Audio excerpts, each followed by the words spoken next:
नमस्कार दोस्तों, खुशखबरी पेंशन धारकों की पेंशन में वृद्धि।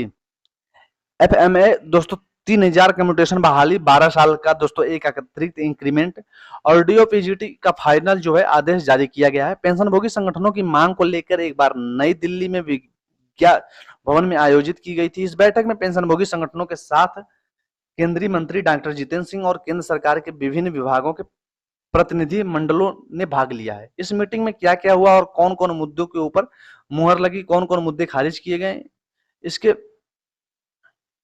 मीन्स केंद्र सरकार की तरफ से जारी दोस्तों कर दिया गया है। अभी सभी पेंशन संगठनों के प्रतिनिधियों को भेजा जाएगा और सभी पेंशन भोगियों को इसके बारे में अवगत कराने के लिए निर्देश दिए गए हैं। इस बैठक में पेंशन भोगी संगठनों की विभिन्न मांगों के ऊपर चर्चा की गई और इसमें से कुछ मुद्दों का माना गया कि कुछ मुद्दों के ऊपर पुनः विचार करने की सहमति बनी है, साथ ही कुछ मुद्दों को खारिज कर दिया गया। तो चलिए विस्तार से जान लेते हैं कि खास मुद्दों के बारे में जिन पर केंद्र सरकार के विभिन्न मंत्रालयों का क्या निर्णय है।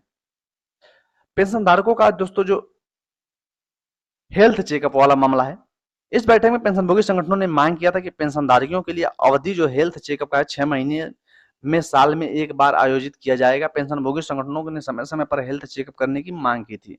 इस पर स्वास्थ्य एवं परिवार कल्याण मंत्रालय ने प्रतिनिधियों को बताया कि पेंशनभोगियों को साल में एक बार हेल्थ चेकअप करने की छूट दी जाती है। हेल्थ चेकअप कराने के इच्छुक पेंशनभोगी सीजीएचएस से सूचीबद्ध अस्पताल में चेकअप के लिए सीजीएस वेलनेस सेंटर जो है सीएमओ को रेफरल ले सकते हैं। सीएमओ बिना किसी शिकायत के चेकअप के लिए मंजूरी देगा। अगर इससे संबंधित किसी भी पेंशनभोगी को कोई शिकायत होती है तो दोस्तों वो एडवाइजरी कमेटी के समक्ष अपनी शिकायत दोस्तों दर्ज करा सकता है। 65 साल में दोस्तों अतिरिक्त पेंशन का फायदा मिलेगा। पेंशनभोगी संगठनों ने मांग किया था कि पेंशनभोगियों की पेंशन अतिरिक्त पेंशन बढ़ोतरी का फायदा 65-60 से दिया जाए। 65 साल 5% साल पर दोस्तों 10%, 75 साल पे दोस्तों 15% और 80 साल पर दोस्तों 20%, इस प्रकार से एडिशनल पेंशन का फायदा दिया जाए। 5 साल पर 5% की बढ़ोतरी किया जाए। इस पर डीओपीडब्ल्यू के ज्वाइंट सेक्रेटरी ने बताया कि इस मुद्दे के ऊपर डिपार्टमेंट ऑफ इकोनॉमिक अफेयर्स का सुझाव मांगा गया है। इस पर उन्होंने कहा है कि यह प्रपोजल स्वीकार किया जा सकता है तो सरकार की फाइनेंशियल कंडीशन बिगड़ सकती है।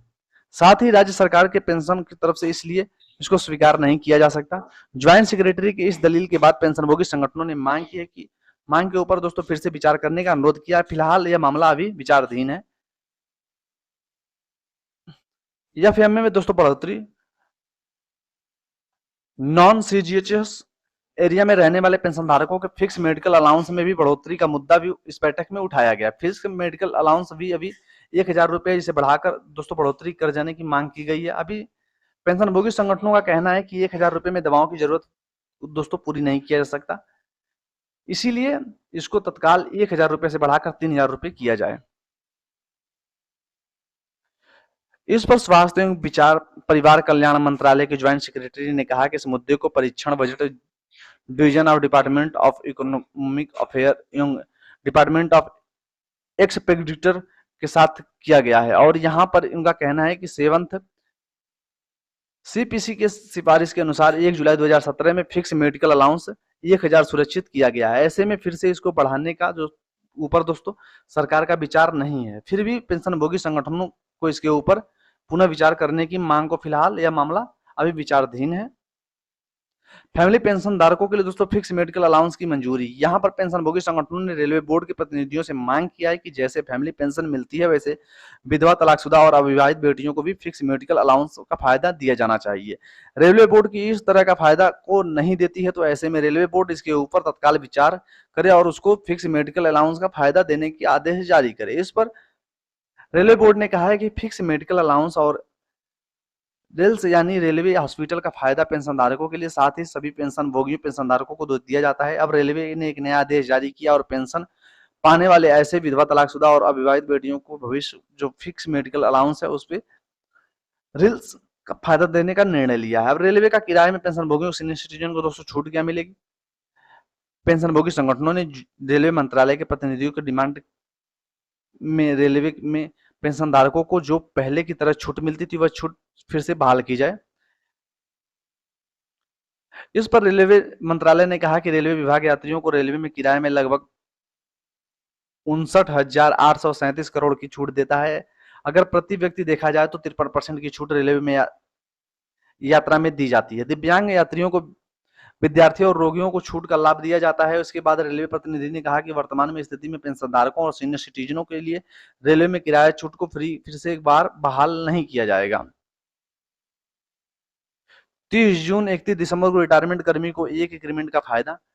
इस बैठक में नोशन एग्रीमेंट का मुद्दा भी उठाया गया। पेंशनभोगी संगठनों ने कहा कि ऐसे कर्मचारी 1 साल की अवधि पूरा करते हैं, इसीलिए उनका 1 जनवरी से इंक्रीमेंट का फायदा देना चाहती है। सुप्रीम कोर्ट ने अभी अपने फैसले में कर्मचारियों के पक्ष में फैसला दिया था।